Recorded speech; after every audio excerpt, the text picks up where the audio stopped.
रोमित जी, सुनने में आया है कि हमीरपुर लोकसभा सीट से खुद प्रत्याशी होंगे। हमीरपुर लोकसभा में बात आती है तो मुख्यमंत्री साहब की वो लोकसभा है, उप मुख्यमंत्री साहब की लोकसभा है, केंद्रीय मंत्री अनुराग ठाकुर की वो लोकसभा है, राष्ट्रीय अध्यक्ष भाजपा जेपी नड्डा जी की वो लोकसभा है। और वहां से मुझे संगठन ने और पार्टी ने उतारने का जो निर्णय लिया है, तो निश्चित तौर पर उसमें पार्टी और संगठन का बहुत बड़ा विजन है कि विधानसभा चुनाव में भी राष्ट्रीय देवभूमि पार्टी ने ताल ठोकी थी और तब जो जी। है राष्ट्रीय देवभूमि पार्टी को जनता का साथ नहीं मिला था। तो अब ऐसा क्या बदल गया कि लोकसभा चुनाव में भी फिर जो है मैदान में उतरने की आपने यहाँ पर ठान ली। आपको पता है और मीडिया तो बहुत भली भांति इस बात से परिचित है कि किन परिस्थितियों में हमारी पार्टी का गठन हुआ। और विधानसभा के चुनाव से मात्र 10 दिन पहले हमारा पार्टी का रजिस्ट्रेशन नंबर आया। 10 दिन का मात्र समय हम लोगों को हिमाचल प्रदेश के 29 सीटों के ऊपर काम करने के लिए मिला था कि भाजपा के आईने में कांग्रेस है, कांग्रेस के आईने में भाजपा है। गत दिनों में जो उठा पटक हिमाचल प्रदेश की राजनीति के अंदर हुई, क्या शायद मीडिया भी इस बात से सहमत नहीं होगा कि वैचारिक लड़ाई इन पार्टियों के बीच में कोई है। सिर्फ स्वार्थ और कुर्सी की लड़ाई को लेकर भाजपा कांग्रेस चले हैं। ये कहते हैं कि हम जातिवाद की राजनीति, हम धर्म की राजनीति इस देश में नहीं करते, लेकिन सबसे बड़ी खाइयां जातिवाद की इन भाजपा कांग्रेस की तैयार की हुई खाई है। हमने भाजपा कांग्रेस को हमेशा से मैं ये कहता है कि अगर आप जातिवाद की राजनीति नहीं करते तो सबको समान अधिकार क्यों नहीं देते। आज इनकी योग्यता के साथ खिलवाड़ हुआ ना, लगा इनको कि हमारी बात को नहीं सुना जा रहा है। मैं सीनियर मंत्री था, मैं सीनियर विधायक था, मुझे मंत्री नहीं बनाया गया, मेरे को मेरा उचित पद नहीं दिया गया। आज रोने लगे ना, इनको लगा ना कि योग्यता के साथ खिलवाड़ क्या होता है। वही खिलवाड़, उसी खिलवाड़ के लिए 70 सालों से जो रहा, उसके लिए हम आवाज उठा रहे थे, तब इनके कानों के ऊपर जूं तक नहीं रेंग रही। अब वही विधानसभा की सदस्यता रद्द, अब रो रहे हैं, साइड में बैठे हैं जाकर कि हम ये कर देंगे, हम वो कर देंगे। लोगों ने गद्दार का तमगा इनके माथे के ऊपर लगा दिया, इनके विधानसभाओं में पोस्टर लगने शुरू हो गए। जनता को क्या मुंह दिखाएंगे साहब। देश में लोकसभा चुनाव की तारीखों का ऐलान भी हो चुका है और हिमाचल प्रदेश में 1 जून को वोटिंग होनी है। इस बीच राजनीतिक दल लोकसभा की तैयारियों में जुटे हुए हैं। भाजपा और कांग्रेस के अलावा इस बार राष्ट्रीय देवभूमि पार्टी ने भी चुनावी हुंकार भरी है। और किन मुद्दों को लेकर राष्ट्रीय देवभूमि पार्टी इस बार लोकसभा चुनाव के मैदान में उतरने वाली है, इस पर खास चर्चा के लिए आज हमारे साथ जुड़ चुके हैं राष्ट्रीय देवभूमि पार्टी के अध्यक्ष रोमित ठाकुर जी। रोमित जी, बहुत बहुत स्वागत है आपका फर्स्ट प्रोडिक्ट मीडिया पर। बहुत बहुत धन्यवाद सुनैना जी, बहुत बहुत धन्यवाद। कैसे हैं आप? बहुत बढ़िया। जी। और रोमित जी, मेरा पहला सवाल आपसे यही रहेगा कि विधानसभा चुनाव में भी राष्ट्रीय देवभूमि पार्टी ने ताल ठोकी थी और तब जो जी। है राष्ट्रीय देवभूमि पार्टी को जनता का साथ नहीं मिला था। तो अब ऐसा क्या बदल गया कि लोकसभा चुनाव में भी फिर जो है मैदान में उतरने की आपने यहाँ पर ठान ली? सुनैना जी, सबसे पहले आपका और फर्स्ट वर्डिक्ट का बहुत बहुत धन्यवाद। और जहां पर बात आती है कि चुनावी दंगल शुरू हो चुका है, चुनावी बिगुल बच चुका है, और लोकसभा का चुनाव पूरे के पूरे देश में होने जा रहा है। और सत्ताधीन सरकार जो पिछले 10 सालों से है, ये इसके अगला इनका क्या रहता है, क्या नहीं रहता, कौन सत्ता में आता है, कौन सत्ता से बाहर होता है, ये पता चलेगा 4 जून को इस देश में, पूरे के पूरे देश। जहां पर बात राष्ट्रीय देवभूमि पार्टी की आती है सुनैना जी, जैसे कि अभी आपने कहा कि 2022 के चुनाव में हमें लोगों का समर्थन नहीं मिला था और ऐसा क्या बदल गया। ऐसा नहीं है। देखिए, आपको पता है और मीडिया तो बहुत भली भांति इस बात से परिचित है कि किन परिस्थितियों में हमारी पार्टी का गठन हुआ। और विधानसभा के चुनाव से मात्र 10 दिन पहले हमारा पार्टी का रजिस्ट्रेशन नंबर आया। और रजिस्ट्रेशन नंबर आने के बाद हमारा पार्टी सिंबल हमें जो बांसुरी मिला था। और तब तक जी। हमारे सारे के सारे लोग एक शांत थे, क्योंकि मतलब सारे के सारे लोगों का हमें ये खुद नहीं पता था कि हमारा पार्टी का रजिस्ट्रेशन नंबर आएगा चुनाव से पहले, या सिंबल मिलेगा नहीं मिलेगा। तो 10 दिन का मात्र समय हम लोगों को हिमाचल प्रदेश के 29 सीटों के ऊपर काम करने के लिए मिला था।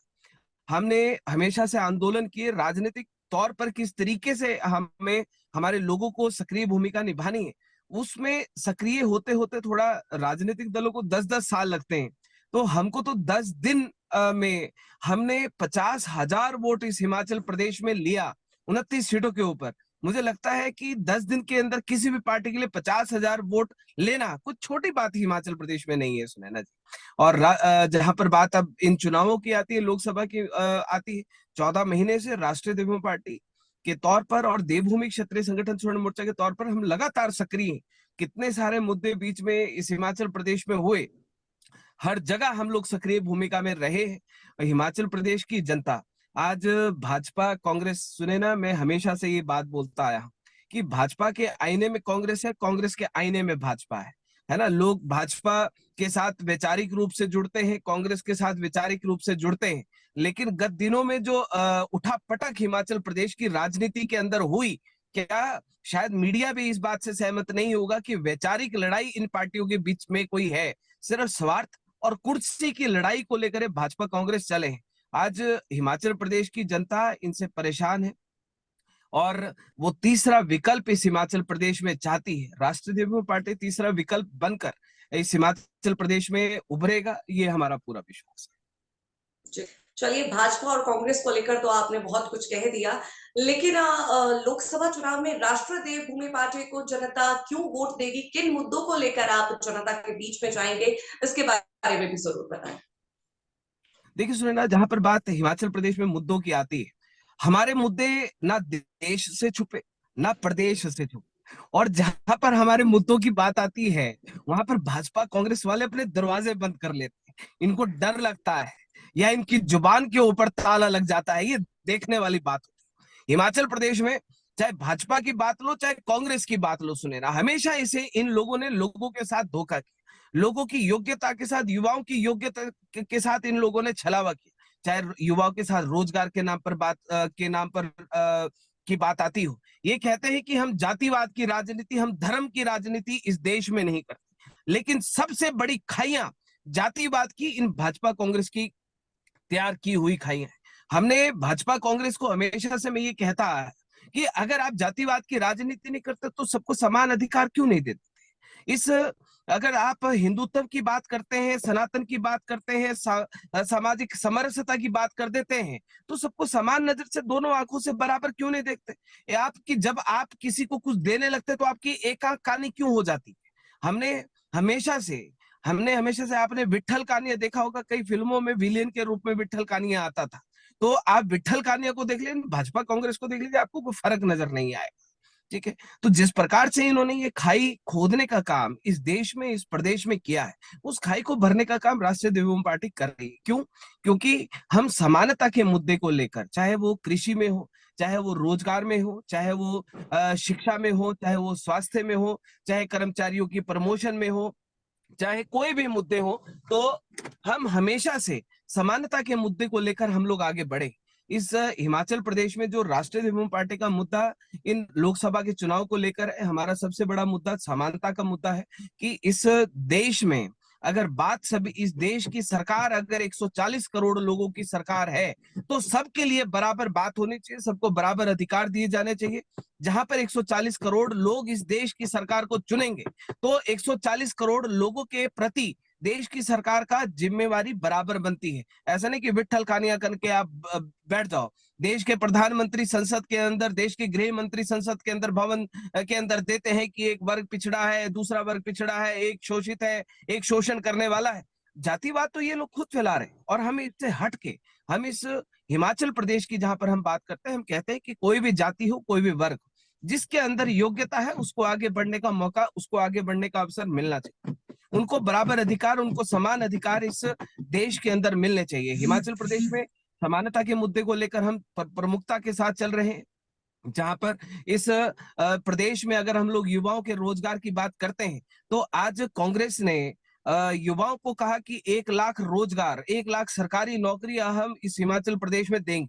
भारतीय जनता पार्टी जब जयराम ठाकुर जी मुख्यमंत्री थे, कितने बड़े बड़े वादे उन्होंने किए कि हम इस हिमाचल प्रदेश में से हम गरीबी हटाएंगे, बेरोजगारी हटाएंगे, युवाओं को रोजगार देंगे। जयराम ठाकुर जी 5 साल बिताकर चले गए, उनका रोना खत्म नहीं हुआ जयराम ठाकुर जी। उसके बाद आ गए सुक्खू सरकार के रूप में दुक्खू सरकार, इनके दुख खत्म नहीं हुए, इनका रोना खत्म नहीं हुआ। युवा सड़कों के ऊपर रोता रहा कि हमारे रोजगार के बारे में बात करें, लेकिन साहब इन्होंने बात नहीं करी। इस हिमाचल प्रदेश में हम समानता के मुद्दे को प्रमुखता के साथ हम लोग रख रहे हैं, और जब समानता की बात आती है तो उसमें रोजगार, उसमें शिक्षा, उसमें कृषि, उसमें कर्मचारी वर्ग, उसमें सभी के सभी लोगों के मुद्दे उसमें सम्मिलित होते हैं। आप भाजपा कांग्रेस से बात करोगे कि आप समानता के मुद्दे को लेकर क्या बात करते हैं, अमीरी गरीबी को लेकर क्या बात करते हैं, गरीब वर्ग के को लेकर क्या बात करते हैं, उनके मुंह पर ताले मिल जाएंगे। वो मोदी को भाजपा वाले मोदी को सुनाने लग जाएंगे और कांग्रेस वाले गांधी को सुनाने लग जाएंगे। कोई मुद्दे के ऊपर बात नहीं करेगा कि इस देश में आज 75 साल हो गए, 75 साल में आपने इतनी गहरी खाइयां खोदने का काम क्यों किया, वर्गों को आपस में लड़ाने का काम क्यों किया। तो ये प्रमुख मुद्दे राष्ट्रीय डेमोक्रेटिक पार्टी के रूप में है। और सुनैना, सबसे बड़ी बात यह है कि अभी हमें 14 महीने हुए हैं, और 14 महीने में अभी हम लोग इस हिमाचल प्रदेश को किस दिशा में आगे बढ़ाने का काम हम लोग करेंगे। मुझे लगता है कि हिमाचल प्रदेश की हमें तो निश्चित तौर पर इस हिमाचल प्रदेश को मजबूती के साथ आगे बढ़ाने का काम राष्ट्रीय डेमोक्रेटिक पार्टी के माध्यम से किया जाए। जी। रुमित जी, सुनने में आया है कि हमीरपुर लोकसभा सीट से खुद प्रत्याशी होंगे, और क्योंकि हमीरपुर लोकसभा सीट से आपने मैदान में उतरने की बात की है, तो पहले तो आपसे यही जानना चाहेंगे जी कि क्या प्रदेश की चारों लोकसभा सीट पर राष्ट्रीय देवभूमि पार्टी के प्रत्याशी मैदान में होंगे? जी, सुनैना, चारों सीटों के ऊपर राष्ट्रीय डेमोक्रेटिक पार्टी चुनाव लड़ रही है। साथ में विधानसभा चुनाव भी 6 सीटों के ऊपर हो रहे हैं। तो उस पे भी हमारा प्रयास है कि जितनी सीटों के ऊपर हम लोग लड़ पाएंगे संभवतः, उतनी सीटों के ऊपर हम लड़ने का प्रयास करेंगे। और निश्चित तौर पर हमीरपुर लोकसभा सीट से पार्टी ने और संगठन ने मेरा नाम खुद फाइनल किया है कि आप यहाँ पर जनता के विश्वास की बात आती है, तो हम किस प्रकार से जनता का विश्वास हम लोग जीत सकते हैं, किस प्रकार से इस हिमाचल प्रदेश को नई दिशा देने का काम हम कर सकते हैं। हमीरपुर लोकसभा में बात आती है तो मुख्यमंत्री साहब की वो लोकसभा है, उप मुख्यमंत्री साहब की लोकसभा है, पूर्व मुख्यमंत्री प्रोफेसर प्रेम कुमार धूमल साहब की वो लोकसभा है, केंद्रीय मंत्री अनुराग ठाकुर की वो लोकसभा है, राष्ट्रीय अध्यक्ष भाजपा जेपी नड्डा जी की वो लोकसभा है। और वहां से मुझे संगठन ने और पार्टी ने उतारने का जो निर्णय लिया है, तो निश्चित तौर पर उसमें पार्टी और संगठन का बहुत बड़ा विजन है पीछे। क्योंकि आपने निश्चित तौर पर देखा है सुनैना की विधानसभा के बाहर खड़े होकर आज तक हम लोग इन लोगों से सवाल पूछते रहे, लेकिन अब वक्त आ गया है कि इनके सामने, इनके आंखों में आंखें डालकर जिस कुर्सी के ऊपर बैठते हैं, इन उसकी कुर्सी के सामने खड़े होकर इनसे सवाल पूछने का। जिस प्रकार से इन्होंने, हम लोग लगातार, आपको पता है कि पूरा देश, पूरा प्रदेश जानता है कि अपने जनरल कैटेगरी स्वर्ण समाज के मुद्दों को लेकर हम लोग लगातार चले, और हमने किसी के अधिकार छीनने की बात नहीं करी, हमने किसी का हक खाने की बात नहीं करी, हमने सबको बराबर अधिकार देने की बात करी। हमारे लोगों के लिए जो आवश्यकता है इस हिमाचल प्रदेश में, हमने वो बात करी, लेकिन उनके ऊपर इनकी जुबान तक नहीं खुली। इन लोगों ने धारा 144 हमारे ऊपर लगवाई, 20-20 मुकदमे हमारे ऊपर लगवाए, 1 महीना तक इन्होंने जेल में डालकर हम लोगों को रखा, हमारे लोगों को घर के अंदर नजरबंद करवा दिया। आज मैं एक बात और बड़े उसमें आपके कहना चाहता हूँ कि आपने इन 6 विधायकों का हाल देखा, 9 विधायकों का हाल देखा आपने, सुना ना जी। कि किस प्रकार से जैसे बच्चे को दूध नहीं मिलता है और जिस प्रकार से वो रोना शुरू करता, तो इन 9 विधायकों ने, इन्होंने रोना शुरू कर दिया। मेरा ये निश्चित तौर पर मानना है, चलिए हम तो विधानसभा के बाहर थे, सड़कों के ऊपर थे, मंत्री, मुख्यमंत्री, विधायक हमारी बात को नहीं सुनता था, हम तो तब हम लोगों ने निर्णय लिया कि ये हमारी बात को सुनते नहीं। जो विधायक बन गए, विधायक बनने के बाद भी अगर वो विधानसभा के अंदर मुख्यमंत्री से अगर अपनी बात मनवा नहीं सकते, तो मुझे नहीं लगता कि उन लोगों को विधायक रहने का कोई अधिकार है। जनता ने चुनकर उनको भारी मतों से, मैं इनका मार्जिन देख रहा था, कोई 10,000 वोटों से जीता है, कोई 15,000 वोटों से जीता है, कोई 12,000 वोटों से जीता। अरे आपने कलंकित कर दिया उस मार्जिन को। आप विधानसभा के अंदर बैठकर, एक कुर्सी के ऊपर बैठ के आप मुख्यमंत्री से आप अपने लिए कुछ ले नहीं पा रहे हैं, तो मुझे लगता है कि ये कुछ लेने लायक है ही नहीं। जनता जो अपने लिए, अपनी विधायक बनकर जो अपने लिए कुछ नहीं ले सका, अपनी जनता के लिए कुछ नहीं ले सका, वो 5 साल जनता का विकास करेगा कहां से। मुझे लगता है कि ये तो इन्होंने, इनको तो सदस्यता रद्द इनको इनकी अभी हुई है। मुझे लगता है कि निश्चित तौर पर ऐसे और भी विधायक है तो उनको फटाफट से इस्तीफा दे देना चाहिए, जो इस प्रकार से रोना रोते हैं कि हमारी बात को नहीं सुना जा रहा है। जनता ने आपको चुनकर भेजा। लोकतंत्र की हत्या भाजपा ने जिस प्रकार से की, भाजपा का आज रवैया सुने ना ये है कि जहां पर उनकी सरकार नहीं है, वहां पर सरकार खरीद लो, वहां पर सरकार गिरा दो। हमारे सामने बात करने वाला, हमारे सामने खड़े रहने वाला, हमारा विरोध करने वाला कोई नहीं बचना। कांग्रेस तो अंतिम शासन ले रही।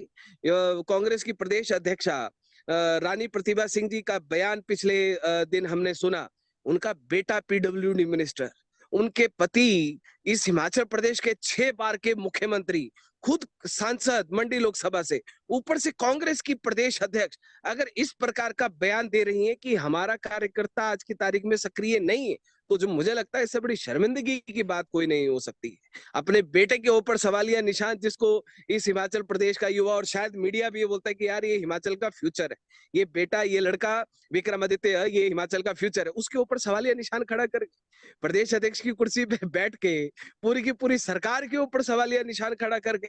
तो जहां पर इस प्रकार के नेता हैं, इनका स्वार्थ सिर्फ अपनी कुर्सी तक है कि हमें कौन सी ऊंची कुर्सी मिलती है, हमें क्या हमारा स्वार्थ पूरा होता है। हम एक ही बात बोलते आए ना, सुने ना, कि इस हिमाचल प्रदेश में हमारे लोगों की, युवाओं की, वो किसी भी जाति, किसी भी धर्म का हो, ठीक है, उसकी योग्यता के साथ खिलवाड़ हो रहा है। आज इनकी योग्यता के साथ खिलवाड़ हुआ ना, लगा इनको कि हमारी बात को नहीं सुना जा रहा है। मैं सीनियर मंत्री था, मैं सीनियर विधायक था, मुझे मंत्री नहीं बनाया गया, मेरे को मेरा उचित पद नहीं दिया गया। आज रोने लगे ना, इनको लगा ना कि योग्यता के साथ खिलवाड़ क्या होता है। वही खिलवाड़, उसी खिलवाड़ के लिए 70 सालों से जो रहा, उसके लिए हम आवाज उठा रहे थे, तब इनके कानों के ऊपर जूं तक नहीं रेंग रही। अब वही विधानसभा की सदस्यता रद्द, अब रो रहे हैं, साइड में बैठे हैं जाकर कि हम ये कर देंगे, हम वो कर देंगे। लोगों ने गद्दार का तमगा इनके माथे के ऊपर लगा दिया, इनके विधानसभाओं में पोस्टर लगने शुरू हो गए। जनता को क्या मुंह दिखाएंगे साहब? बनी बनाई जिस सरकार आपने बनाई, उसी सरकार को गिराकर, और ये जो भाजपा वाले जो अपने आप को बड़े सच्चे पक्के, बड़े राम राज्य वाले बन रहे कि हम तो राम राज्य लेकर आएंगे। अरे भगवान श्री राम भी शर्मिंदा हो रहे होंगे कि तुम्हारे जैसे लोग मेरे नाम लेकर सत्ता में आ रहे हैं, कि जो बिल्कुल एक तरीके से हिटलरशाही के ऊपर आ गए। सुने ना। देखिए रोमित जी, दोनों पार्टियों को खूब लपेट रहे हैं आप अपने शब्दों के बाण से। लेकिन मैं फिर से जो है आप ही के ऊपर यहाँ पर आना चाहूंगी कि हमीरपुर लोकसभा सीट जो आपने चुनी है, जैसा आपने कहा कि संगठन ने ये फैसला किया है कि आपको मैदान में उतारेंगे, लेकिन हमीरपुर लोकसभा सीट पर 1996 के बाद से लेकर कोई पार्टी जीत नहीं पाई है। बीजेपी का परचम वहां पर 1996 के बाद लहरा रहा है और 4 दफा Anurag Thakur back to back जीते हैं।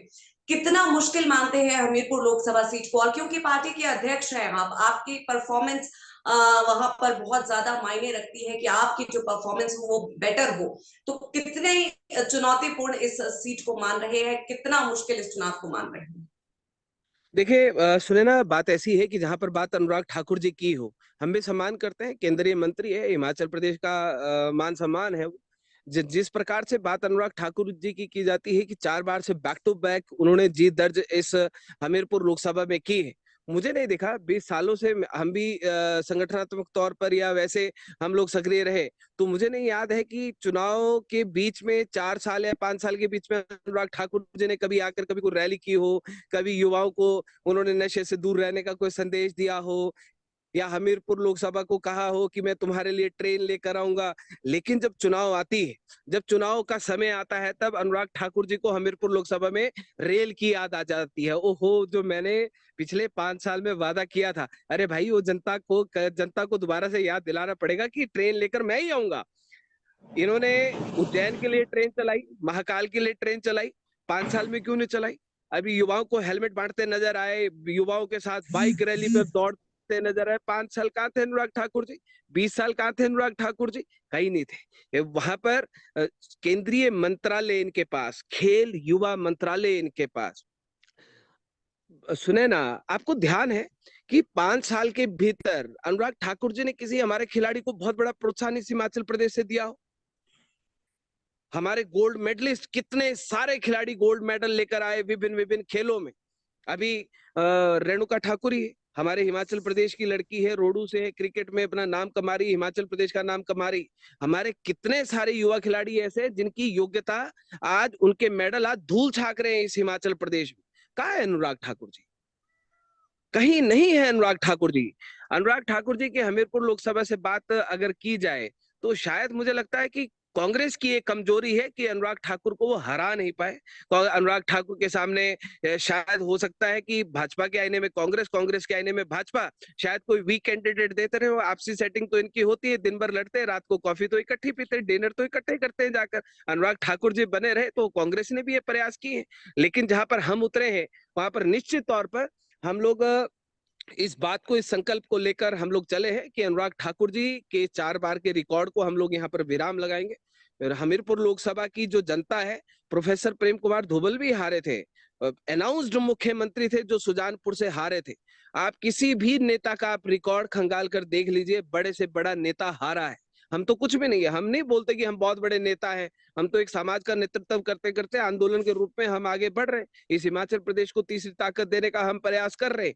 जहां पर बात अनुराग ठाकुर जी की आती है, बड़े नेताओं की, सारे के सारे हारे हैं। और जिन लोगों ने भी बड़े नेताओं को हराया, वो सड़क से निकल कर वो आए हैं, संघर्ष से निकल कर वो आए, हम भी उस संघर्ष से निकल कर आए हैं। निश्चित तौर पर 4 जून का जो समय होगा वो हमीरपुर लोकसभा में विपरीत परिणाम होंगे।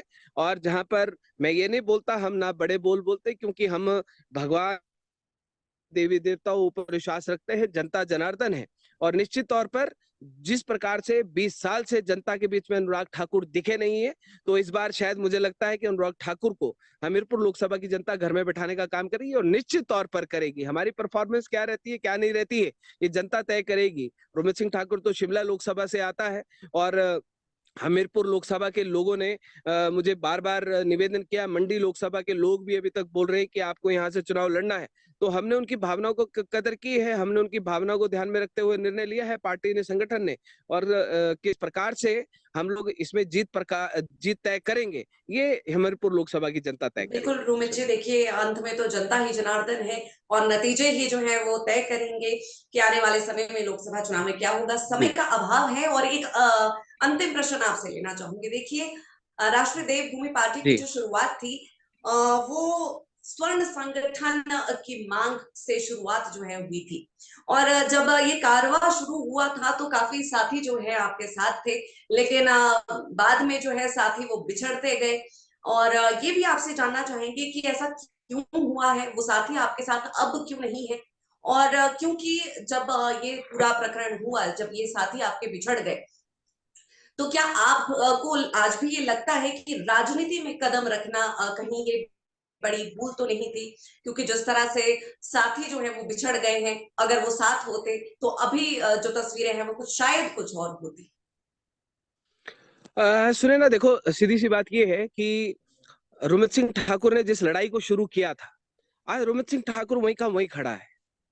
रोमित सिंह ठाकुर ने 1% भी कदम पीछे नहीं हटाए, और ना हम डरे, ना हम हटे, ना हम झुके। हर व्यक्ति की एक क्षमता है, जिस व्यक्ति की जहां पर क्षमता खत्म हो जाती है, वो उसके कदम वहां पर रुक जाते हैं। और जब कहते हैं कि जब लड़ाई लड़ी जाती है, जब सामने से आपके ऊपर कोई हमला कर रहा होता है, और जब आपको उसका जवाब देने की बारी आती है, तो जो छूट जाता है, तब आप उसको लेने के लिए पीछे नहीं भागते। उस सामने वाले से आपने लड़ाई किस प्रकार से करनी है और अपने लोगों को किस प्रकार से आपने बचाना है, वो जो एक्शन है वो उस समय पर एक्शन लिया जाता है। जो ये लोग हैं, जिन लोगों की आप बात कर रही हैं, तो बहुत सारे ऐसे लोग हैं जो हमारे साथ आज भी वहीं पर खड़े हैं। और बात वही क्षमता की है, जिसकी जहां पर क्षमता खत्म हुई, और शायद मुझे लगता है कि जो जहां पर मानसिक तौर पर कहीं पर किसी के दबाव में आ गया होगा, झुक गया होगा, या उसका स्वार्थ पूरा नहीं हुआ होगा, तो वो वहां पर रुक गया। रोमित सिंह ठाकुर का कोई स्वार्थ नहीं है। रोमित सिंह ठाकुर निश्चित तौर पर, जिस दिन से हमने लड़ाई शुरू की थी, जब तक जिंदा है, इस लड़ाई को अंत तक लेकर जाएंगे। तभी हम विपरीत परिस्थितियों में, सुने ना, आज हमारे पास चुनाव लड़ने के लिए पैसा है, ना आज हमारे पास ऐसे कुछ संसाधन है कि जिसकी वजह से हम लोग कर सकते हैं। भाजपा कांग्रेस के पास अरबों खरबों पति लोग हैं, हमारे पास तो कुछ भी नहीं है। हम तो इस लड़ाई को, ये जो चुनाव है, ये चुनाव हमारे लिए आंदोलन है। पहले हम जिंदाबाद मुर्दाबाद करते थे, अब वोट की चोट का आंदोलन है। इस चीज को बखूबी निभा रहे हैं, और जितने लोग इस बात को समझ रहे हैं, आज वो लोग 50,000 लोगों ने विधानसभा चुनाव में समझा।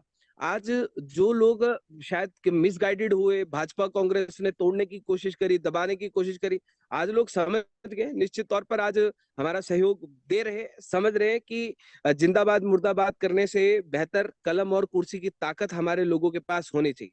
हमारे लोगों के पास, रोमित सिंह ठाकुर का यही एक मोटिव है कि हमारे लोगों के पास कलम कुर्सी की ताकत हो, इस हिमाचल प्रदेश को नई दिशा दे पाए, एक नया इतिहास यहाँ पर बना पाए। इन भाजपा कांग्रेस जो वालों ने जिस प्रकार से इस हिमाचल प्रदेश को बर्बादी की ओर ले जा रहे हैं, तो इस देवभूमि का एक नागरिक होने के नाते हम अपने प्रदेश के लिए हम क्या कर सकते हैं, युवाओं के लिए क्या कर सकते हैं, कर्मचारियों, किसानों के लिए, छात्र छात्राओं के लिए क्या कर सकते हैं, वो करने का हम निश्चित तौर पर प्रयास करेंगे। और जो छूट गया वो छूट गया, तो सुनैना जी, ठीक है, लड़ाई जी कभी भी रुकती नहीं। लड़ाई तब रुकती है कि जब लड़ाई को शुरू करने वाले हार जाते हैं। हम मर सकते हैं लेकिन हार नहीं मान सकते, ठीक है। तो मर जाएंगे लेकिन इस हार को, इस जंग को हम कभी रुकने नहीं देंगे, चाहे राजनीतिक तौर पर।